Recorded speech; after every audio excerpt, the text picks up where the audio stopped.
Hi guys, नमस्कार। Being curious पर आपका स्वागत है। तो आज की वीडियो मैं किस बारे में कर रहा हूँ, एक एक्सपेरिमेंट मुझे सूझा। The spirit of the challenge about curiosity, तो मुझे एक एक्सपेरिमेंट सूझा। तो let me take you through that experiment. How about if I reattempt JEE. ठीक है, मतलब जिंदगी का पहला ऐसा प्रोजेक्ट जो मैंने पैशन के साथ किया था वो था JEE prep. And I failed at it of course. जितना मैं सक्सेस चाहता था उतना सक्सेस नहीं आया। So how about now that I have more experience, I reattempt JEE. तो let me take you through my thought process behind it. तो अभी तक की स्टोरी सो फार क्या है, जो ऑडियंस मुझे पहली बार देख रही है तो उसके लिए स्टोरी सो फार क्या है। तो भाई मैंने 2002 में 10वीं किया था। 2002 में मैंने अपना 10th किया था। ठीक है, सीबीएसई बोर्ड। और उस टाइम पे परसेंटेज होता था 10th में, तो आई स्कोर 91.2%। 2004 में मैंने 12th लिखा, सीबीएसई बोर्ड, नॉन मेडिकल, 91.4%। ठीक है, तो एवरेज स्कोर थोड़ा सा अबव एवरेज, मतलब this was all this score was good enough कि मैं नॉन मेडिकल टॉपर था पंचकुला से। Panchkula is a city near Chandigarh. उसके बाद लेकिन 2004 में मैं, हमारे यहाँ पे उस टाइम पे दो पेपर होते थे। आईआईटी का अलग पेपर था और एनआईटीज का अलग पेपर था, जिसे हम एआई ट्रिपली बोलते थे। तो 2004 में मैंने ये पेपर लिखा, आईआईटी और एआई ट्रिपली। तो आईआईटी के भी दो होते थे, स्क्रीनिंग और मेंस।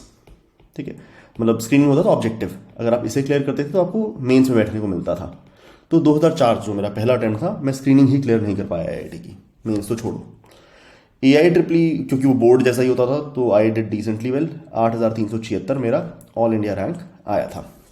स्टेट रैंक हरियाणा से हूँ तो 295। फिर मैंने ड्रॉप लिया 2005 में चंडीगढ़ में चितकारा इंस्टीट्यूट है, वहाँ पर कोचिंग करके तो मैंने दोबारा पेपर दिए। तो आईआईटी की स्क्रीनिंग में रैंक नहीं आता, तो इस बार मेरी आईआईटी स्क्रीनिंग क्लियर हो गई। ठीक है, आईआईटी मेंस क्लियर नहीं हुआ। आईआईटी मेंस में 3 एग्जाम होते थे और ये सब्जेक्टिव था। तो इसमें रहता था फिजिक्स, केमिस्ट्री, मैथ। तो फिजिक्स में आई स्कोर्ड 37 आउट ऑफ 60, जो कि बहुत अच्छा स्कोर था। मतलब अगर तीनों में इतने इतने आ गए होते तो ऐसे 500 रैंक आ रहा होता। मैथ्स में I score decent, 24 out of 60, averagish है। ठीक है, केमिस्ट्री में I scored very bad, I think 20 out of 60। तो ये टोटल होना चाहिए 81, 7 4 11, 4 2 6 8 सो आई स्कोर्ड 81 आउट ऑफ 180। तो नहीं आया इतने में। 3700 3800 रैंक आता अगर तीनों कट ऑफ क्लियर होती तो, पर मोस्ट लाइकली मेरी केमिस्ट्री की कट ऑफ क्लियर नहीं हुई थी। So this is what happened. Okay, इसके बाद फिर मैंने एआई ट्रिपल का रैंक अच्छा आया। अच्छा तो मतलब क्या, 2040 एआई आ गया, स्टेट रैंक 73। तो चंडीगढ़ में जो कॉलेज है पेक, मैंने वहाँ से इंजीनियरिंग किया। ठीक है, यहाँ पर मैं क्यों ये कहानी बता रहा हूँ, मतलब स्टोरी सो फार सुनने वाला है, इसके अंदर आप सुनोगे तो आपको समझ में आएगा कि पर्सपेक्टिव क्या है, क्यों दोबारा मैं इसे देना चाहता हूँ, इसे क्या अचीव करना चाहता हूँ। ठीक है, तो ये वो पहला पैशनेट प्रोजेक्ट था जिसमें ना लास्ट सी में ये जो मतलब 2 साल तो मुझे विश्वास ही नहीं हुआ कि मैं आईआईटी मटेरियल हूँ। बिलीफ ही नहीं था कि मैं कर सकता हूँ। ड्रॉप के भी जब 2004 के अंदर तैयारी स्टार्ट करी अगस्त में, जब फेब आ गया तो मुझे पहली बार यकीन हुआ कि I have a fighting chance. ठीक है, तब पहली बार यकीन हुआ कि फाइटिंग चांस है। लेकिन तब तक थोड़ा लेट हो गया था और केमिस्ट्री फिर ध्यान नहीं दिया था, तो टैंक्ड। केमिस्ट्री में ऑर्गेनिक इनऑर्गेनिक बिल्कुल ही जीरो। जो स्कोर किया वो फिजिकल केमिस्ट्री से स्कोर किया, ये 20 नंबर भी। ठीक है, तो फिर पेक से आई डिड डिसेंट, 9 CGPA, वही 9.1 CGPA। ये 9.1 मेरी जिंदगी में ना जुड़ा ही रहता है। ठीक है, और फिर बड़ा एवरेजिश करियर मैंने चलाया। मैंने इंडस वैली पार्टनर से काम स्टार्ट किया, उसके बाद मैंने एवलॉन एक जगह है वहाँ काम किया, नगैरो में काम किया। फिर अपने ये 2009 से लेकर चल रहा है 2015 तक। फिर मैंने अपनी ज़िंदगी में पहली बार जो अच्छा काम किया, 2016-17 में मैंने कोडिंग ब्लॉक्स में काम किया और मैंने प्रोग्रामिंग बच्चों को पढ़ाना स्टार्ट किया। तो ये मैंने ज़िंदगी में पहली बार मुझे लगता है कि मैंने ओवर परफॉर्म किया, मतलब मैं एक्सेप्शनल काम कर पाया। 2018 ऑनवर्ड्स वेब कोडिंग रन किया। और मैं पेप कोडिंग में एक बार लगा था कि बहुत ही औसम हो गया है, बहुत ही बढ़िया डायरेक्शन में जा रहा है, बहुत इम्पैक्ट क्रिएट हो रहा है। और फिर जो मेरा जो डियरेस्ट प्रोजेक्ट था इसके अंदर, जो मैं 2022 के आसपास 21 के अंदर कर रहा था, that was building a product called Nados and an experiment called LRC, learning research center. तो this is when it all failed. So this मतलब यहाँ पे बहुत अच्छी सक्सेस आई थी। वो सक्सेस फिर 18 से 23 के क्रॉस बन रही थी, 21 के क्रॉस बन रही थी, but eventually in 21-22 it tanked, it also tanked.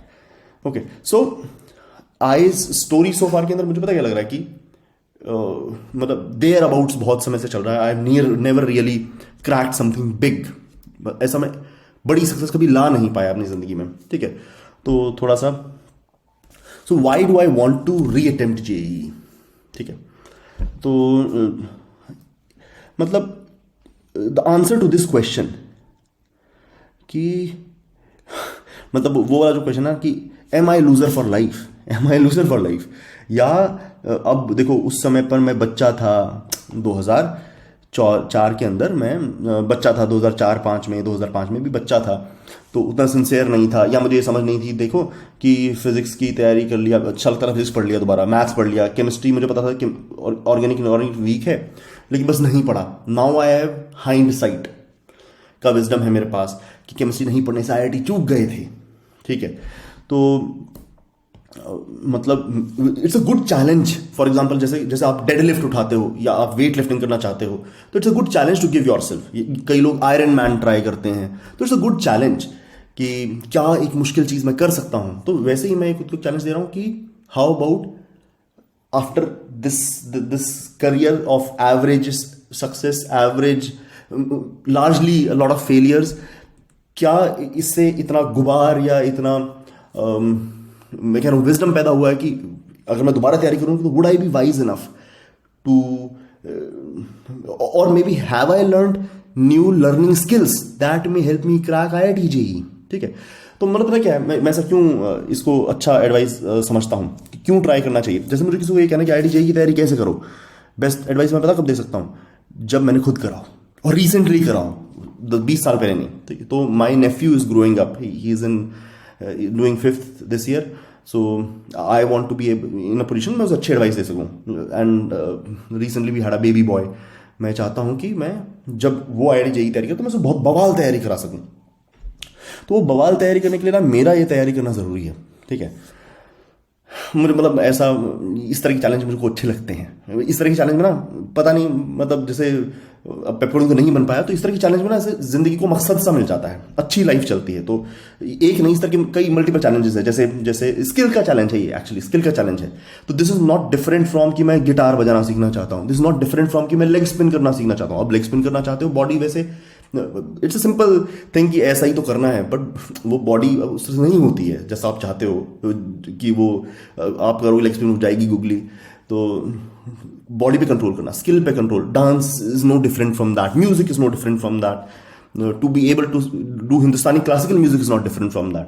तो उसी स्पिरिट में आजकल जो 2 एक्सपेरिमेंट मैंने उठा रखे हैं, वो एक उठा रखा है कि मैं लेग स्पिन सीखता रहता हूँ, और एक मैं पावर लिफ्टिंग ट्राई कर रहा हूँ। सो तीसरा एक्सपेरिमेंट जो, इनफैक्ट ये एक्सपेरिमेंट मैं दुनिया को अभी नहीं शेयर कर रहा हूँ, but I am doing these things. जो तीसरा एक्सपेरिमेंट मैं अभी ट्राई करना चाहता हूँ, that can be very fun to pursue, is how about I reattempt JEE। Actually what I want to see is कि भैया इतनी फेलियर के बाद क्या विजडम आई है, क्या नए लर्निंग स्किल्स आए हैं जिनको मैं डिप्लॉय करके कुछ पहले से बेहतर कर सकता हूँ। And while I will be doing it, I will be able to share my journey with you. So I will make a play list for it. Okay, just trying to stoke curiosity है। तो plan क्या है? सबसे पहले तो मैंने check किया कि एलिजिबिलिटी है क्या अगर मैं लिखना चाहूँगा, अप्लाई करूँगा, मुझे बैठने भी देंगे। तो चेक कर लिया, बैठने तो देंगे, कोई प्रॉब्लम नहीं है, देयर इज नो एज बार। मतलब JEE का पेपर लिखने के लिए कोई एज बार नहीं है, आगे का पता नहीं, बाद में देखेंगे। मुझे बड़ा दोबारा से BTech करना है तो, but I want to write JEE again. Date अभी चेक करूँगा, सिलेबस शायद बदल गया होगा, और नहीं भी बदला होगा तो मेजॉरिटी चीज़ें भूल गई हैं। फिजिक्स केमिस्ट्री मैथ बड़ा याद है, ठीक है। तो हाइंडसाइट में मुझे एक चीज़ पता है कि ऑर्गेनिक और इनऑर्गेनिक केमिस्ट्री भी इतनी मुश्किल नहीं थी कि उनको लात मार दी गई थी। तो if I would reattempt it, I would focus a lot on chemistry, of course, and especially inorganic chemistry.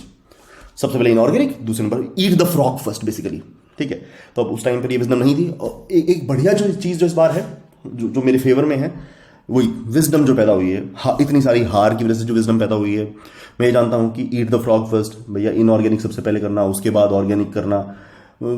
Physics तो हो ही जाएगी उसमें, तो क्या ही है, ठीक है। उसके बाद फिजिकल केमिस्ट्री करना, फिर मैथ करना, फिर फाइनली तुम ऑर्गेनिक मतलब उसके बारे में, फिजिक्स के बारे में सोचना। ये फिजिकल केमिस्ट्री थी, फिजिक्स के बारे में सोचना, ठीक है। तो ये एक पाथवे। रिसोर्सेज लैंडस्केप ही बदल गया है। जैसे मैं चंडीगढ़ में पढ़ा था, तो Chitkara sir use to teach very good, but those I think these days there are better resources available. तो आपको कम्यूट नहीं करना पड़ता है। और इतना स्मार्ट तो मैं हो ही गया हूँ कि भैया टीचर को डिसिप्लिन ना बनाना पड़े, मुझे बस रिसोर्स मिल जाए तैयारी तो हम खुद ही कर लेंगे, ठीक है। एरोडॉव का बड़ा सुना था उस समय पर। क्या एरोडॉव, तब तो हमने सोचा था एरोडॉव तो पता नहीं कौन साइंटिस्ट टाइप के बच्चे करते हैं, मतलब खुद पे फेथ ही ना रखना। क्या एरोडॉव को हाथ लगाऊंगा, इस बार भी ऐसा ही फील होगा। HC वर्मा को हाथ ही ना लगाया, ठीक है। जैसे दिल्ली में सुना कि HC वर्मा बच्चा करता है। तो हाउ अबाउट कि आई ट्राई दिस नाउ। तो I would want to try it and I would vlog my journey and you can maybe see it. And अगर आपका कोई भाई बहन IIT JEE ट्राई कर रहा है तो ask him to check out this journey. Comments में बताइएगा, आपका कोई भाई बहन IIT JEE तैयारी कर रहा है तो बताइएगा मुझे, and share this channel with that person. मैं प्लेलिस्ट अलग बनाऊंगा इसकी, तो बीइंग क्यूरियस में बाकी काम चलता रहेगा, लेकिन इसकी प्लेलिस्ट बना दूंगा, माई री अटेम्प्ट एट JEE, ठीक है। तो share this with those guys across the next 3, 4, 5 months. I do not know when the date is. I would check it out and I would give a very sincere attempt at re-attempting JEE. Target है कि भैया मतलब if possible, ambitious target रखना चाहिए, why not. If possible क्या 100 AIR तक लाया जा सकता है। मतलब इतने साल हो गए हैं। तब 2040 आया था AIEEE, IIT रैंक नहीं था वो। JEE मेंस के बराबर मान लो, JEE एडवांस्ड के बराबर नहीं है, ठीक है। तो क्या मैं 3-4 महीने की तैयारी में 100 AIR मार सकता हूँ क्या? तो let's see if it is possible और not. I would want to pursue it, seems like quite a thing to do. मुझे जो मिनिमम फायदा मिलेगा वो ये मिलेगा कि मेरा भतीजा है, गुड्डू है उसका नाम, वो 5th क्लास में है। I would be able to give him good advice. तो I would be back in touch of the things. तो मैं उसको 6th क्लास से ही फिर ये तैयारी स्टार्ट करा सकता हूँ। फिर then my son would be coming of age soon enough, this preparation would help him also. इसके बाद मैं ना ऐसी ही एक तैयारी कैट के लिए भी करने की देखूंगा, वो बात की बात है। अभी के लिए सबसे पहली तैयारी मैं JEE की देखना चाहता हूँ, फिर देखेंगे कैट वैट भी देखेंगे कभी। सेम तरह की तैयारी। आई थिंक ऐसा एक्सपेरिमेंट अगर पुल ऑफ हो जाता है तो बहुत विजडम निकल के आएगी कि एक बुढ़ा आदमी जो पहले ये ट्राई कर चुका है, पहले इसमें फेल हो चुका है, वो एक री अटेम्प्ट करता है, तो क्या इस बार पुरानी हार की वजह से आई हुई विजडम की वजह से कुछ बेहतर कर सकता है। Let's see. Okay. Thank you so much. See you in more videos. इसकी अलग playlist रहेगी. I do a lot of curiosity related stuff on this channel. So if you're interested in that stuff, also keep watching. Thank you so much. Bye bye.